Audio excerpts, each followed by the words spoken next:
Hello, beautiful people. My name is Queen Esther. I have actually received a divine message regarding Halloween. The Lord has instructed me to urge you all not to partake in the Halloween festival. And He said it is a day associated with worshiping the devil.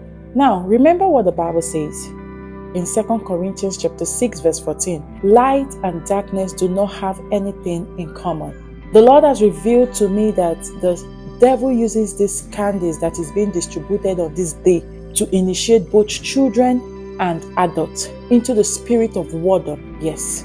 And he further also said he inflicts them with severe diseases like cancer. The spirit of wardom is an immorality spirit that represents sexual temptation and worldly distraction that can literally diminish an individual's potential. He also said that this initiation also leads to accidents, severe accidents yearly as a blood sacrifice. And I implore all parents not to allow your children to engage in this demonic celebration that is known as Halloween. Please. The devil's sole purpose is to kill, steal, and to destroy. He doesn't come to comfort you or to support you, no. So it is very important for you to understand that the plan is to rob your children or you of your glorious destiny by exposing you all to the spirit of immorality, this homosexual and other inappropriate behavior. Hello, parents. It is time to rise.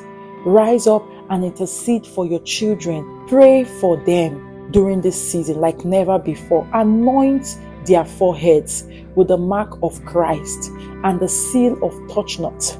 Give them communion daily, which is a symbol of the precious blood of Jesus. Make sure you do this before they step out of the house. You want to make sure you consecrate your home with the blood of Jesus. Remember, the Bible assures us that when they see the blood, they shall pass over. So it is very important to stay vigilant and sensitive in this season. May God bless you.